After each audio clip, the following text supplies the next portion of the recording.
everybody out there. Russell Hill, your host at WTF, and that is What the Fixed Ops podcast to you today. And I'm joined by my partner in crime, as all of you know, and I'm Charity Dunning, and I'm the co-host here today. We have Randy Kobat. He's the CEO and president of Repair OnDemand. Randy, welcome to the show. Thank you for having me. I'm glad to be here. Yeah. Well, tell us a little bit about yourself, who you are, what you do. He just did. You missed it all. No, I'm just kidding. Go ahead. Sure. I'm the president of Repair OnDemand, which is a division of a holding company called Repairify.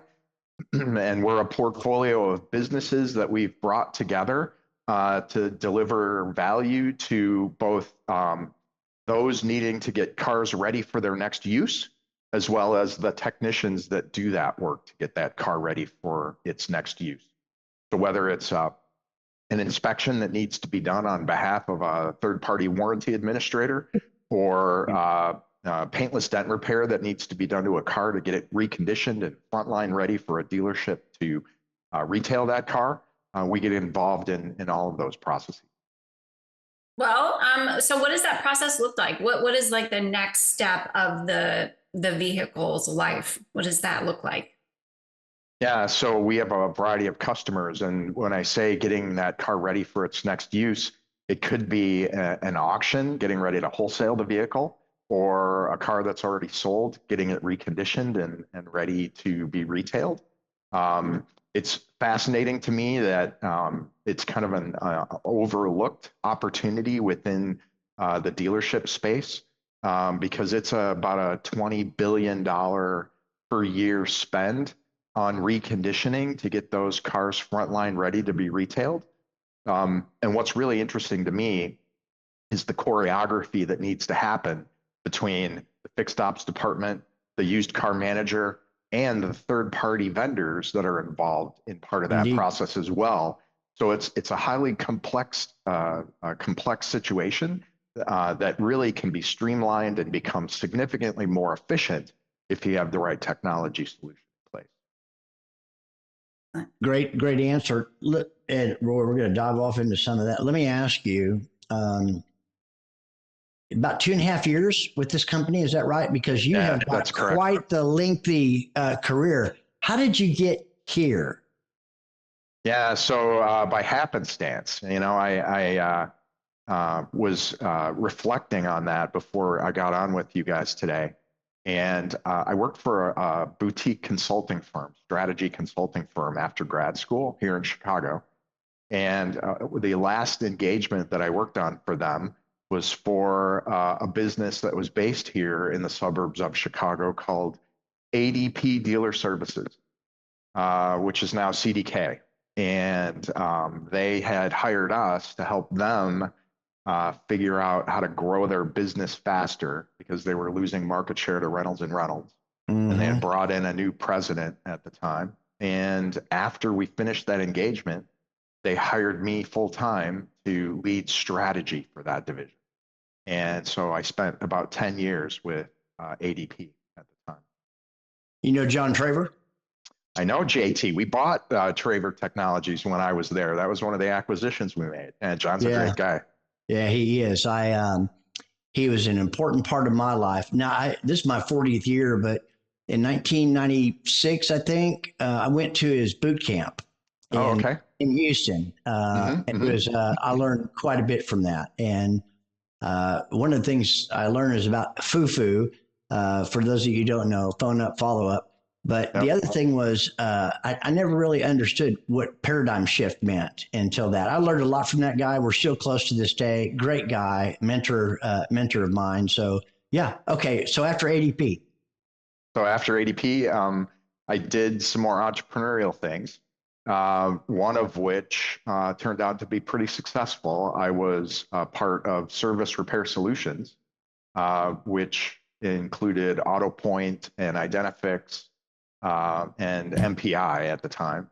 And once we sold the business to Solera, was looking for my next thing, and had the good fortune of landing an opportunity to lead the V-Auto business at Cox Automotive, going to work for somebody that I used to work with at Automatic Data Processing. And so I spent 9 years at Cox Automotive, all of those leading vAuto, as well as some of the other business units, including DealerTrack DMS, Kelley Blue Book, and HomeNet. Dang. Yeah, you've been in a lot of different vendor related companies in this industry, which is why I wanted to ask you, in a sea of so many vendors in the automotive industry, Yes. how do you stand out? What do you do? Every day we come to work and we try to help make our customers' business better. And one of the things that I was most proud of is the raving fans that we've created over time, both at my time at vAuto as well as now my time here at Repair OnDemand. We're helping make our customers' business better every day, whether that's something our solutions help them do or recommendations that we can make with other solutions or vendors or process changes to help them improve. And just incremental 1% improvement year over year makes a significant change to a business. It does. I'll tell you, there's, probably partly because I'm in that side of the business, but there's so much talk about data. There's so much talk about fixed operations and AI and where the future's going. Does any of that affect you or accelerate your company even more? Tell us about that. Absolutely. One of the things that we're highly focused on right now is helping improve estimated reconditioning expense for customers like dealers or auctions. So we sit on a treasure trove of data. We've done over 1 billion estimates for hail damage just in the last year. So most of the time today, the standard process in a dealership when they're bringing a car in on trade is to just apply the same $1,500 of reconditioning expense to every car. And you create a significant amount of waste and inefficiency because maybe that was $3,000, maybe that was $750. And that spread creates all kinds of big opportunity for improvement from a profit perspective. So helping fine tune what that reconditioning expense will be and getting that more accurate so you can apply it at the time of trade is a big area that we're focused on, leveraging all the data that we have. It's huge. People keeping their vehicles longer, et cetera. As a matter of fact, with connected services, hybrid EVs, and all the different types out there, it is like, you probably understand. So NADA says for a franchise dealer that there's 16 independents out there that our customers are driving by to get to our dealers. Yeah. And it's like, yeah, I know some of them. I'm not going to mention their names, but they're starting to, spend the money so they can, try to offset that. But that rule of 7 out of 10 customers defecting by the time the warranty period's up, this is a golden opportunity for everybody out there in fixed operations. And the next few years, if you're not making it or something's going on, I would be really, really surprised. Do you kind of think the same thing? I absolutely do. It's been interesting to see over the years the opportunity that's been right in front of our dealer customers to hang on to those opportunities to provide service to the vehicle owners that they were already servicing through the warranty period. And yeah, I think some of the most forward-thinking dealers today are trying to offset that geography challenge that they have because there's a closer Jiffy Lube to my house than there is, the dealership where I bought my car. So they're doing things like overnight service, picking up the car in the driveway, dropping it back off. Those are significant opportunities for all dealers to take advantage. Yeah, I totally agree. Boy, we could talk the whole time just on that. Go ahead, Charity. Well, you mentioned a couple things that you're proud of. How about some things you're not so proud of? Ooh, Charity's got some. Let me tell you, she's got some. Not so proud of. I think that first opportunity that I had to lead a business back at my time at ADP was a real struggle for me because that first opportunity was a turnaround. And so it was very stressful. And I was drinking from a fire hose. And I learned a lot about myself as a leader and how to better lead teams. And I probably wasn't that easy to get along with at that time. And so I've learned to be a little bit more steady and calm in stressful situations. And I think it's resulted in me being a stronger leader for the teams that I've led since then. Yeah. Yeah. Well, I'm gonna have to, yeah, go ahead. Well, I'll just jump right to the next question. So this will be interesting how you answer this. If you could speak one or two sentences to your entire target market at once, assume they're all listening to us right now, what would you say to them? Charity causes you to think, doesn't she? She sure does. This Yeah. is great. Yeah. I would say reconditioning is a race, but unfortunately right now it's primarily being run on spreadsheets and whiteboards. What's your solution to that? Technology. The technology that we bring to the table makes those processes more efficient and effective.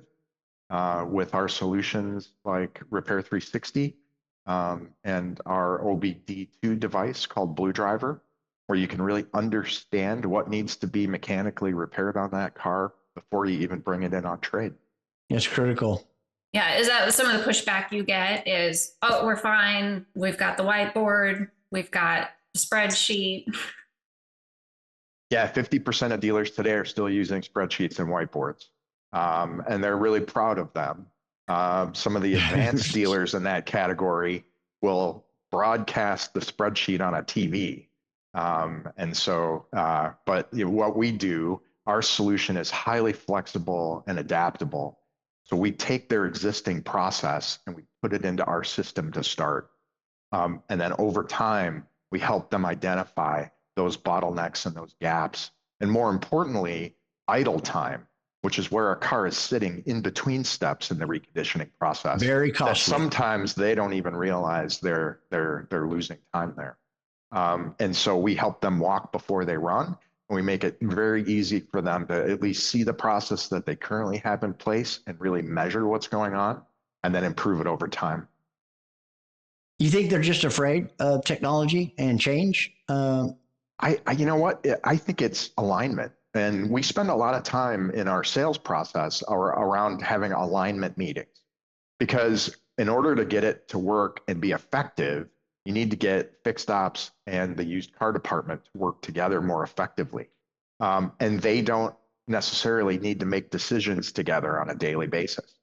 So really getting the general manager, the fixed ops director, and the used car manager in a room together and make a decision on a solution is one of the biggest challenges that dealerships have in any situation, whether it's my product huge. or another Yep. product.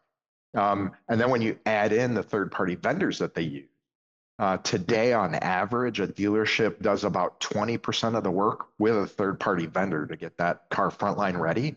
Some of our clients are as much as 80% of the work gets done by a third-party vendor.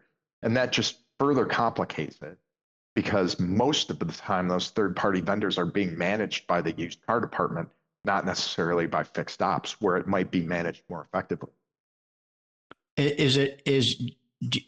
you come up with like maybe a percentage of how many are being managed by the fixed ops directors or service managers versus the used cars? Yeah, we've done the research, and it's about 70% of the third-party vendors in the dealership are managed by the used car department. I could see that being a real problem at times. Yeah. Yeah. I see if I can remember how to say this, that people that focus on the prize are almost always willing to pay the price, but people that focus on the price almost never get the prize. Yeah. And I think that right now change is really uncomfortable, yet it's the only constant we have. And I'm in so many different rooms and talking to, just like you, so many, whether it's my salespeople or other vendors, et cetera. There is a paradigm shift actually taking place right now. And people are really, they don't even understand CDP and what the data actually means, because the data out of the DMS and CRM most is dirty. Very dirty. Yeah. It's not cleansed, and it's not standardized. And so it's really hard to use, for sure. Yeah. I mean, this is critical to the future of delivering timely stuff to dealerships, their clients, et cetera, in a timely manner. The right message at the right time with the right content is going to be critical. And the more that data is extremely important. And I've heard a lot, and I wondered if you have, because I hear a lot, particularly large automotive groups, about CDP, customer data. Yeah. And how that's critical for AI in the future as they're getting that together. And that there's so many vendors out there that have their data siloed. They're not sharing it, or they're using it to hold them hostage for whatever reason. Beware, because if you're one of those and you're not willing to, because of the future of where all this is going, and you'll win if you just kind of think outside the box. That data is critical in order for these things that are happening as we speak right now. That data needs to be shared.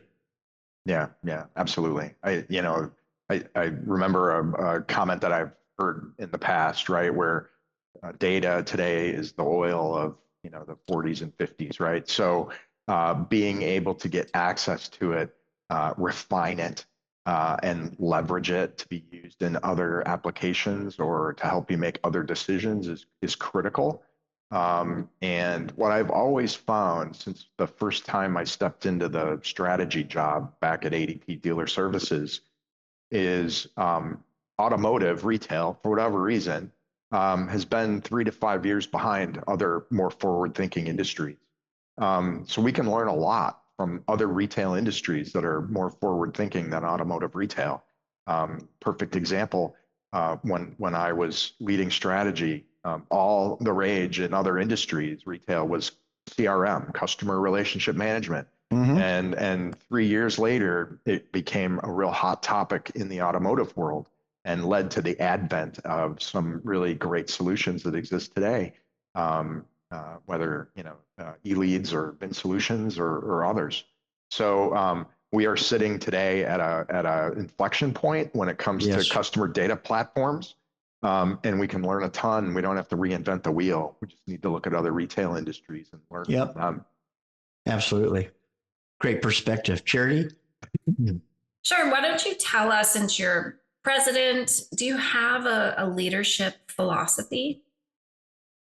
I think first and foremost, it's not about me and it's not about you. It's about the work and how we help make our customers' businesses better every day.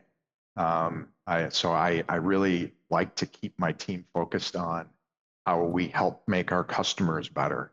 And it's not about what I want or what they want. It's about what the customer needs and wants every day. Let me tell you about a partner that's actually helping dealers get ahead, Global Dealer Solutions.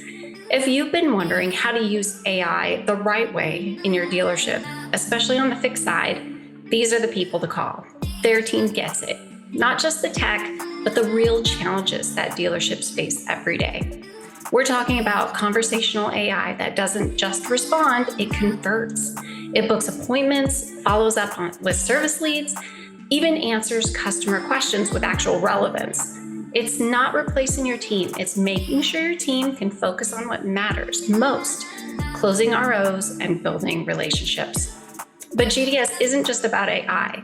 They train your staff, drive traffic, and tighten up processes so your results stick long after the tool is turned on. And everything they do is built around one goal: growth that is real. If you want more service traffic, better follow-up, and a partner that's always a step ahead, check them out. Visit gdsdealers.com, follow them on LinkedIn at GDS Dealers, or just shoot them a message and ask, what would you do with my store? And see what they come back with. Global Dealer Solutions, process-driven, people first, always on it. True. What challenges have you faced as in your position now? And can maybe give us an idea of how you've solved them? Yeah, so we are a portfolio of other startup businesses that we've brought together. And so one of the challenges is creating Repair on Demand as a culture, as an operating philosophy, as a brand, as a product platform that these individual point solutions plug into. And that's been a real challenge over the last couple of years because these businesses that we've acquired achieved great things before we bought them, whether it's Blue Driver or Mobile Tech RX. They should have a lot of pride in what they built before we bought those companies. And it's honoring that legacy and building on it. It's not trying to tear it down. So I've spent a lot of time really listening to all the employees across Repair on Demand and leveraging the history and all the success that they had to get them to where they were in a position to be acquired by us, and building on that rather than tearing any of that down. Yeah. Yeah. You used a word in there, should, because whatever these companies are that you just mentioned, and other ones maybe that you're in the middle of buying or going to buy or looking for, et cetera, it's almost like, they're the hand raisers. It was their dream, right? Yep. Or his or hers or collectively multiple people. And then by the time it gets to a point, because there's a lot of acquisitions going on out there, it's consolidating, and there's a lot of right reasons for doing that. But it's almost like sometimes I've seen those companies being bought and they just get destroyed. Have you also seen that out there? And what do you attribute that? Maybe they just want pieces of it. And I've seen where that's happened and broke up. But there is a lot of plays going on out there right now, and I wanted your thoughts on that. Yeah, I think I learned a lot about how to destroy a business, if you will, and how to honor the legacy of the business that was acquired. And so, right, wrong, or indifferent, I think dropping an acquisition into a well-run, operationally excellent business like an automatic data processing really caused a ton of friction because a lot of the processes that exist at a big company don't necessarily exist at a small company that's being acquired by a much larger company, and forcing those small companies into these operating models can create a lot of friction and a lot of challenges. On the flip side, I learned so much from one of my mentors, Dale Pollack, who was the founder of vAuto, and I worked with closely over my 9 years at Cox Automotive, and just honoring, his philosophy and his legacy and what he created with vAuto before Cox Automotive bought that. I learned a ton about, just the history of what they had to go through when they were struggling to make payroll, or traveling across the country, meeting dealer to dealer, to get them to sign up for the first time, their first 10 customers. And just honoring that and leveraging that and hanging on to that culturally is critical from my perspective. Yeah, been there, done that on that for sure. It's real interesting. How many employees do you have? How many clients do you have, if you don't mind me asking? So we have thousands of clients in a variety of categories, the different segments: auctions, third-party warranty companies, dealerships. We have over 16,000 technicians that use our software to manage their business. And so we have a wide variety of clients. And then we have about 130 employees today. And we've been growing significantly over the last 3 years since I've joined. Are you there all the way to the end? So it's like either you're going to get acquired, or you're going to be continuing to acquire to get acquired by the bigger ones that eat up the bigger ones, because there is really a consolidation going on out there.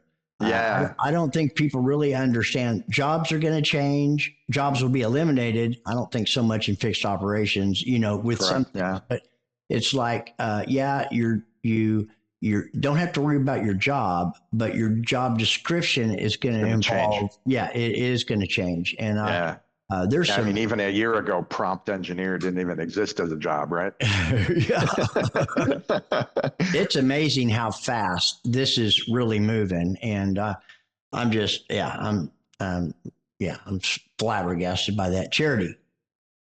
Well, based on that, Yeah. what opportunities do you think exist in the automotive industry right now? Yeah.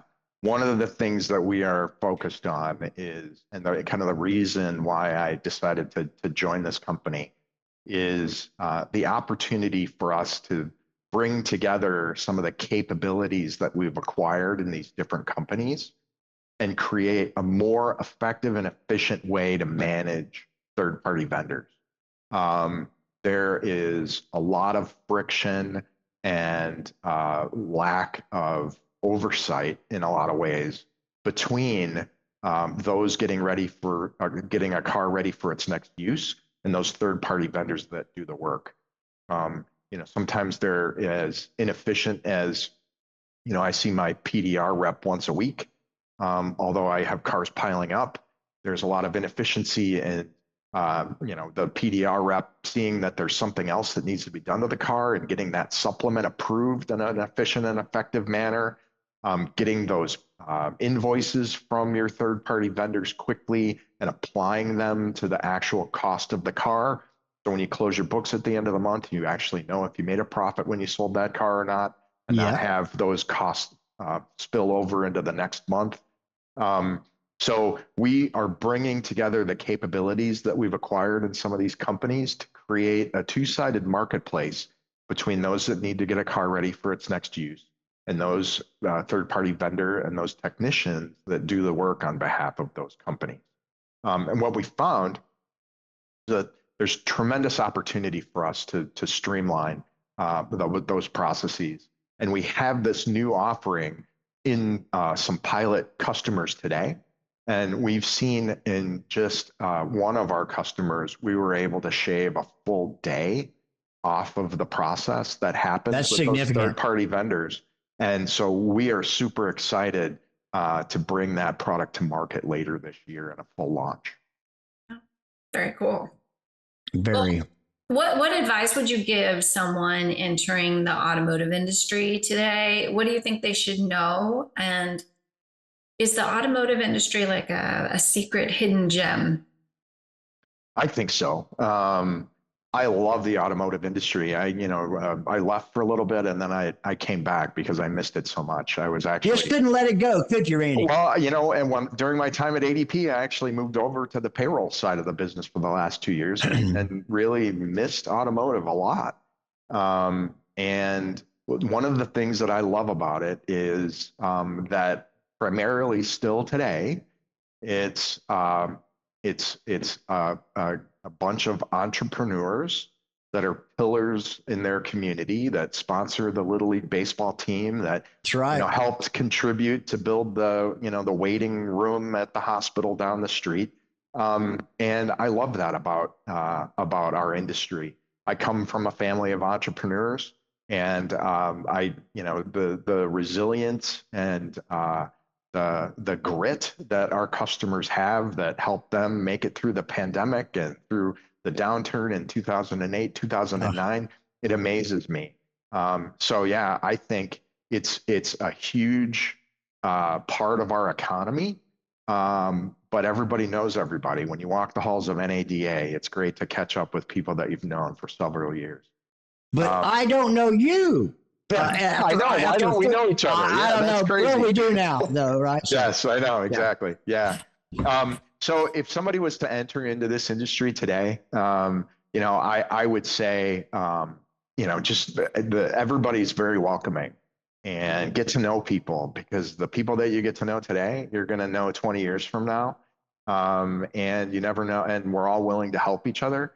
I talk to people every week that I worked with, 25 years ago at ADP, and that I worked with 2 years ago at Cox Automotive.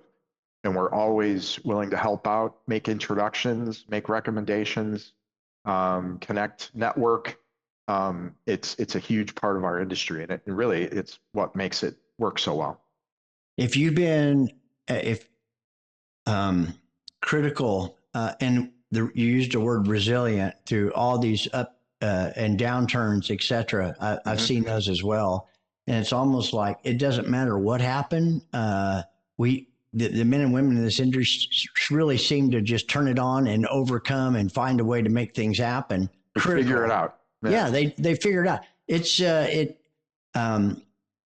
if you've been in the industry a long time, you're doing something right. I've seen, as you probably have, people come and go. They don't get it. It's about the relationships. Okay. With technology today, as fast as things are moving, if you're smoke and mirrors and you lack character and integrity, that will spread like wildfire and you'll be done. Do you agree with that?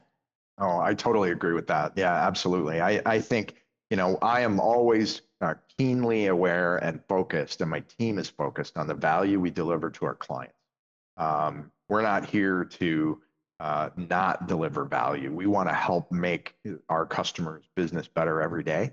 And if we can't do that, then we might as well choose something else to do. Yeah, absolutely. I love entrepreneur. I didn't know what the heck I wanted to do. And so I got into the car business, and my mentor that actually hired me, we still communicate to this day, 40 years later. Yep. And this is my third company. And I wouldn't have had the second or third one unless you got really quality relationships. And yes, because repeat and referral is it's a cornerstone. It's important. And even though you may have done business with them in another company, et cetera, you may not do business with them right away, but they still know you. And the time may come, how that works. But it's like, I had no clue what I wanted to do. And I fell in love with selling cars. And it was transformational for me of what I could actually accomplish. And if it was to be, it was up to me. I was given all the tools and everything I needed to be successful. It still took me a while before I figured it out. Later on, climbing that ladder, that I became a manager and not realizing, but I wanted to be a leader. I didn't understand the difference between the two. And I mean, it's a constant evolution for me, but it's really all about people, helping other people achieve what they want to, showing them the way. If they're not in at that time, loving them where they're at and move on down the road. Maybe you planted a seed that somebody else like you or me watered later on. They said, man, I met a guy. Yeah. I love this industry. I love it. Yeah, I do as well. So how would you describe the reputation of the automotive industry? Do you think it's improved or declined in recent years? I guess it depends. If you're talking about buying a car, I don't know that it's improved much. And I think the biggest challenge that we see in the service side of our business is just making sure that the consumer is educated that we are competitive from a price perspective. And we can be. So I think it's been the same. I don't know that we've had significant improvement in how the consumer feels about our industry. And it's unfortunate. But I also think there's a magnifying glass on what we do, because it's the second or third largest purchase that the consumer will make. Mm-hmm. So we have to be on our A game, because it's a critical purchase for everybody. You know it, Randy, when you walk into a store, into the service drive, you can feel it. You know if it's about the customer. I mean, you just know. You get that vibe. Yes. I've shared this probably almost every segment. It seems to be.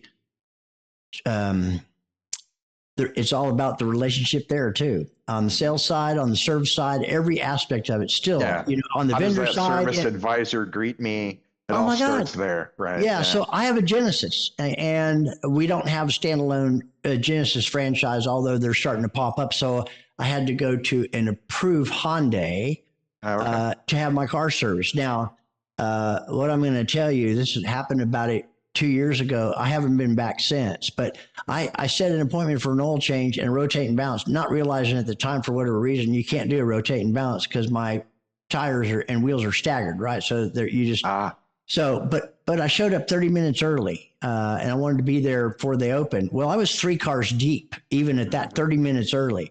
And by the time the advisor got out to me, here's what he said. You have an appointment? Are you freaking kidding me? What about hello, welcome, Yes. welcome back, Yes. etc. Because that starts it right then and there. Watching, all the way to the end of the active delivery, the MPI, the video or picture, whatever for that transparency, and then pricing, because everybody still thinks that it's cheaper to get an oil change down the street at Pep Boys, and that's really not the case. No, it's not in at most all. cases. And it's like they don't understand it. So there's been a huge education out there. Do you also see that as well? Yeah, I do. Absolutely. I think the dealership is highly competitive from a price perspective, and it's just a function of perhaps being better marketers and communicating with the community around you about how effective the service experience can be. Yeah, maybe that guy was having an off day or something. But I mean, hell, do you have an It's appointment? unfortunate, right? Yeah, It's unfortunate, right? I think I love the double entendre, right? It's the service department, so we have to deliver service. Right? Right? Yeah. Wow. Well, I'm going to flip the switch on you, Randy. Okay. And you're the lucky one that gets this question. Everyone seems to be a tariff expert these days. Mhm. Should we even care about tariffs?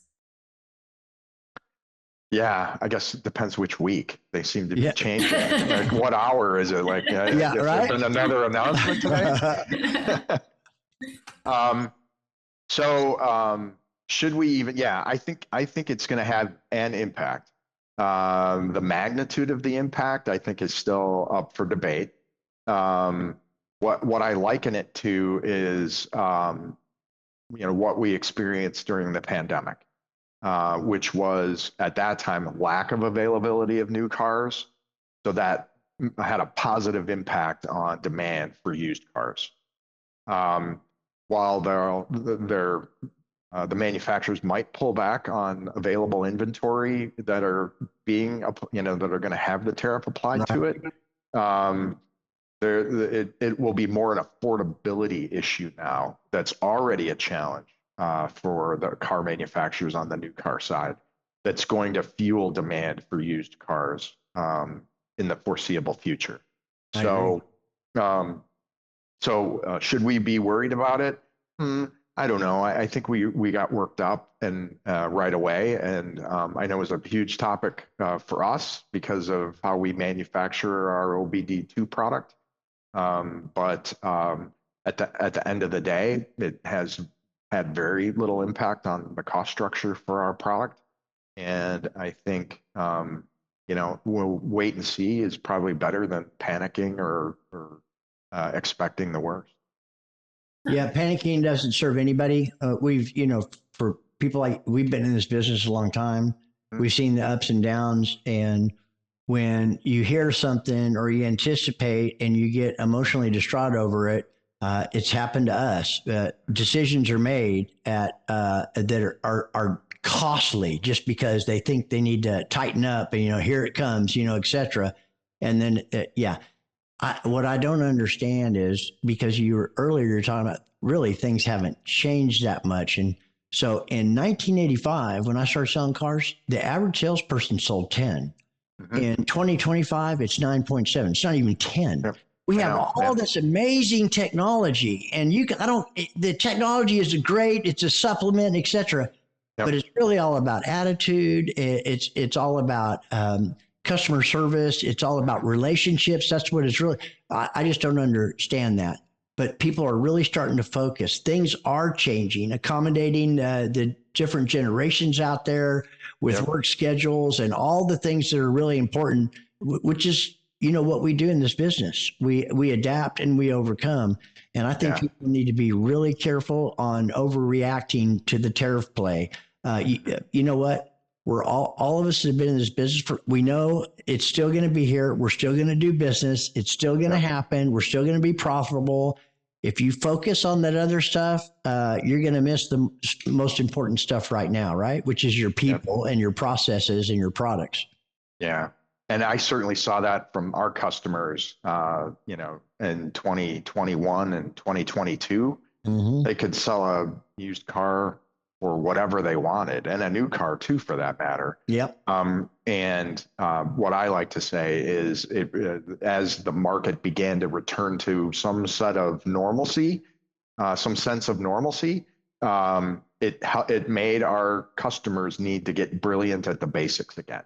And really focus in on those processes and get back into the data and the process flow, because they couldn't just sell a car for whatever they wanted to anymore. Man, it's like a pandemic like that. It's like the sky is falling, and here we still are. I remember January 7th, we just rolled out our first customer of 2020. And a month and a half later, we had just enough seed money to start our dream together. My business partner and I. Charity was on board already by then, and it's like, man, this is either going to be really good or this is going to be really bad. And it was really good for us because it gave us time for a lot of different things. I would not want to go back and experience that again. But if we had a nuclear holocaust, we're still going to be here and we're still going to do business. And that's just that's what I believe about because everybody has that entrepreneurial spirit. Okay. Yep. It has revolutionized and changed my life and offered me a standard of living and a family and opportunities that are way beyond, but you got to be willing to make some changes. You got to be willing to not resist and keep doing the same thing, expecting different results, or something else is going to happen. Yeah. Back then, I did a series of podcasts with our customers, and we called it Retail Resilience. And I interviewed dealers and how are they managing through the pandemic? What piece of advice would they share with other dealers as we were going through this situation?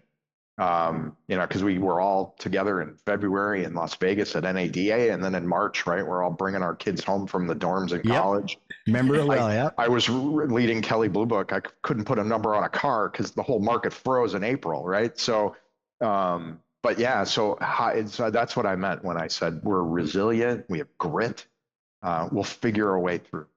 Yeah. You always figure a way.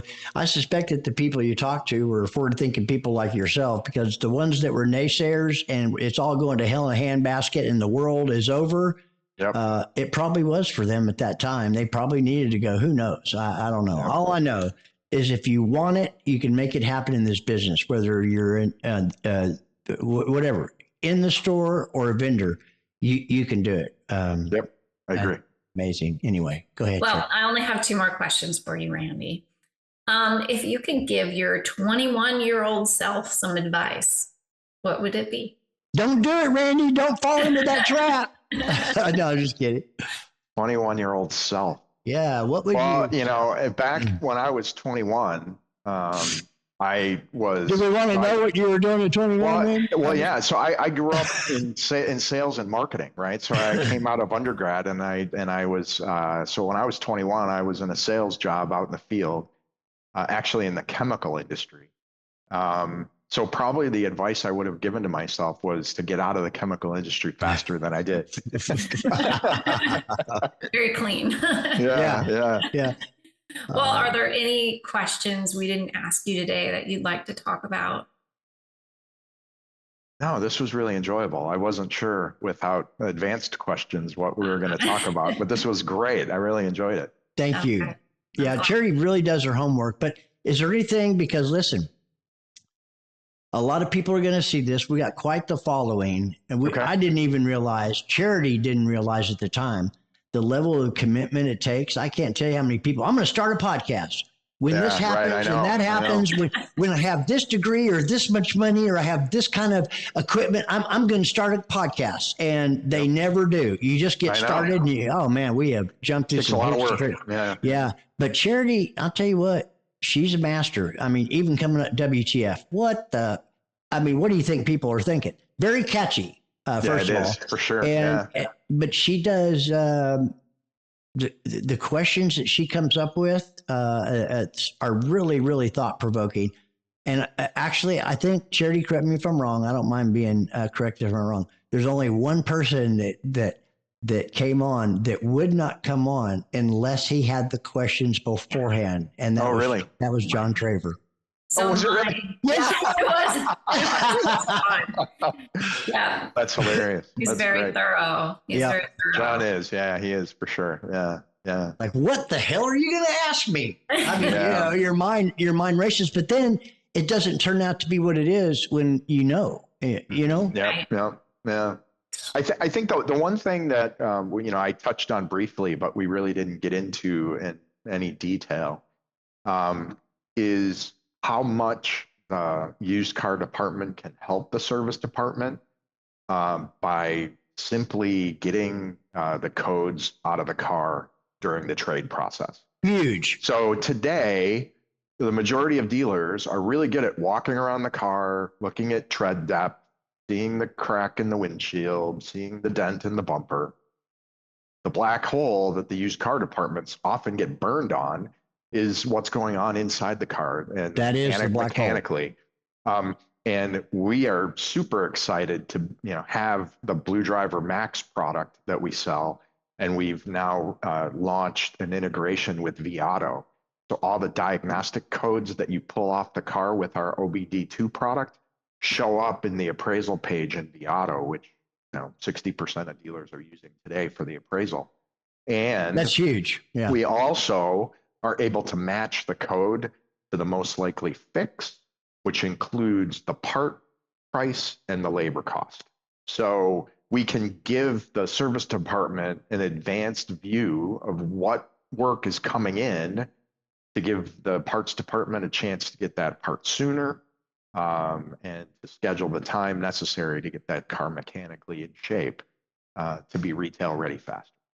That's amazing. And the independents don't have that. And they're obviously going to be playing catch up.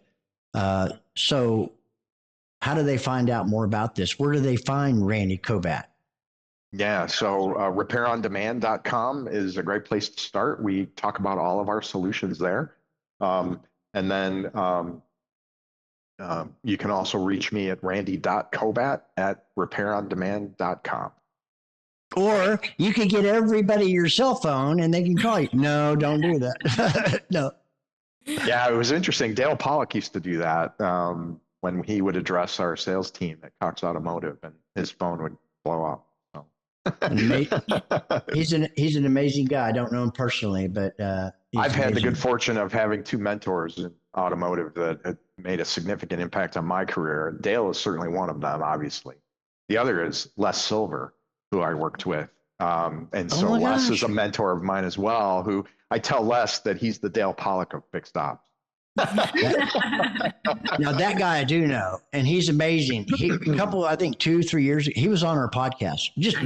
Just a phenomenal guy. I met him in person, and he's such a mainstay in so many companies throughout 30 or 40 years in automotive. He's built really quite the empire. I know he's kind of like just on the board now, and he's turned over the reins to his son, Lee. Lee's a great guy too, though. Yeah, I know Lee very well. Yeah, I worked with Lee back at my time at MPI. I'll be darned. Yeah. Man, we do have a lot in common. Yeah, we do. Maybe we'll have some talking points here in the near future. So, excuse me, coming down off a upper respiratory that's just like for 3 weeks now. It's just hasn't quite completely left me. So listen, thank all of you out there. The Randy Kobat, CEO, Repair on Demand. Check him out, like him, love him when the episode comes out, ask him questions, engage him, follow him. He's a mover, he's a shaker. You can learn a lot from him. Certainly and got that entrepreneurial spirit. The best way to learn is from people that have that same spirit on leadership and how they get where they got and overcoming obstacles. This is certainly a guy that I'm going to recommend looking out and following with. But thanks everybody out there for following us and liking and loving us as well. This is another successful WTF, which is what the fix stops to all of you out there. Randy, once again, we're humbled, honored, and grateful that you agreed to come on today. I feel the same way. Thank you very much. Thank you, Randy.